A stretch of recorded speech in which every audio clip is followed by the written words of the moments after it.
Fourscore and 7 years ago, our fathers brought forth on this continent a new nation, conceived in liberty and dedicated the proposal that all men are created equal. 4 months after the battle at Gettysburg, Abraham Lincoln gave that address, which was only a 2-minute speech, but it's a speech that today even everybody knows the beginning to. Today I'm going to talk about a portion of the Gettysburg battle that occurred on the third day, known as Pickett's Charge. General Lee was in command of the Confederate forces at the time of the Battle of Gettysburg, and after a number of battles in his home state of Virginia, he decided that he was going to take the fight to the Union in Union territory for the first time. His plan was to get to Harrisburg, Pennsylvania, or Washington in hopes that the Confederates would defeat the Union there, and the Union would decide that they didn't want to fight anymore. Today I'm going to review the background of Pickett's Charge and the layout of the battlefield, the Confederate assault, and the aftermath of the assault. Prior to Pickett's Charge, the battle had gone on for 2 days. It was the bloodiest battle of the war, and both sides had sustained heavy casualties.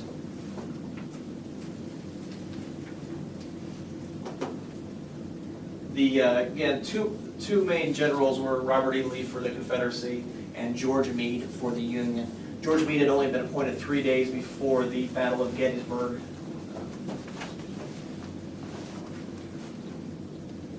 3 days before the Battle of Gettysburg, and didn't even arrive until after the battle started, so he did not even get to pick the location of the battle.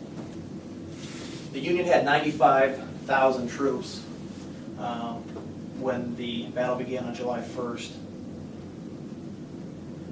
General Robert Lee commanded 75,000 troops, so there was about a 20,000 disadvantage for the Confederacy. On the second day of the battle, the Confederates attacked both of the Union flanks on the right and the left, and were unsuccessful. General Lee decided that because the Confederates, or the Union forces, had to send troops down to the flanks to fight them, that the center would be weak, and that's where he decided to do Pickett's Charge. The assault, General Longstreet was General Lee's second in command. He felt that there was no way that this attack could take place and that the Confederacy would lose. Lee's battle plan was to attack the center. As we see here, the blue is the Union forces, kind of in a fishhook. They had attacked here and here on the previous days, so they were going to go after the center. General Lee was. General Longstreet said, "I've been a soldier all my life. I've been with soldiers engaged in fights by couples, by squads, by regiments, divisions, and armies. And should know as well as anyone what soldiers can do. It's my opinion that no 15,000 men ever arrayed for battle could take that position." The position that the Union or the Confederacy was attacking was 3/4 mile across an open field. The Union forces was behind a wall and was up above, had the high ground. And General Longstreet correctly surmised that there's no way that they could win that battle. This was known as Pickett's Charge because of General Pickett was one of the 3 generals selected to go into battle. There was actually 3 generals. The only reason it was known as Pickett's Charge is that Pickett's brigade or division had not been in battle yet, so he was out front. The other 2 generals involved in the battle was General Pettigrew, General Trimble. Confederate forces involved in Pickett's Charge was 12,500 up against only 6,000 Union forces. But like I said, the Union forces were behind a wall and up high. They were commanded by General Winfield Hancock.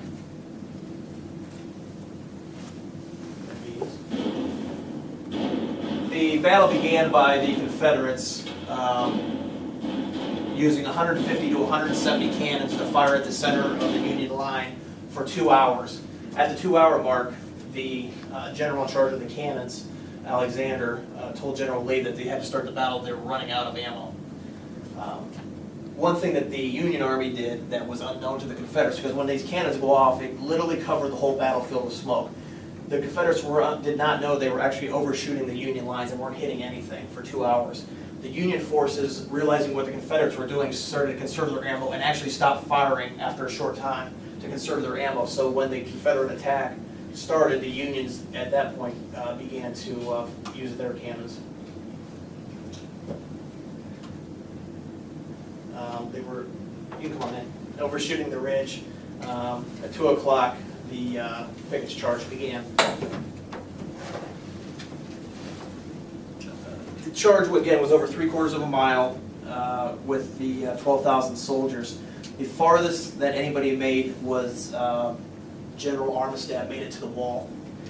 Made it over the wall for a very short amount of time. He was killed as he went over the wall. The rest of those troops were either captured or killed and then returned back to their lines. In the aftermath, Union losses were 1,500 killed and wounded. Confederate losses, 6,240 were wounded or captured, which is a 50% casualty rate for the Confederates, being that they started with 12,000.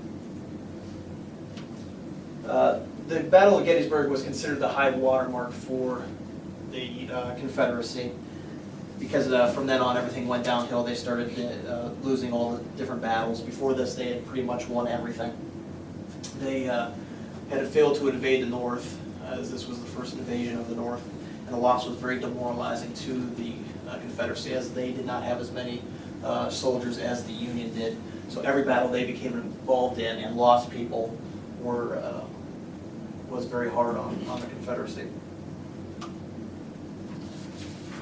Union losses at the Battle of Gettysburg was 23,000 soldiers. Confederate losses anywhere from 22 to 25.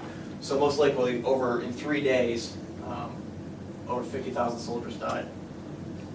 General Lee took his army across the Potomac on July 4th, the next day, under the cover of a rainstorm, and back into Virginia. In conclusion, Lee never again invaded the North. And 2 years later, in 1865, Lee surrendered at Appomattox Courthouse. Years later, General Pickett was interviewed about why he lost the battle, Pickett's charge, and why he lost that battle. And his words were, "I've always thought the Yankees had something to do with it." He didn't blame Lee publicly, but it was always said that privately he blamed General Lee for the loss. That Battle of Pickett's charge was the breaking point of the Confederacy, and the Union realized that they could defeat the Confederate Army.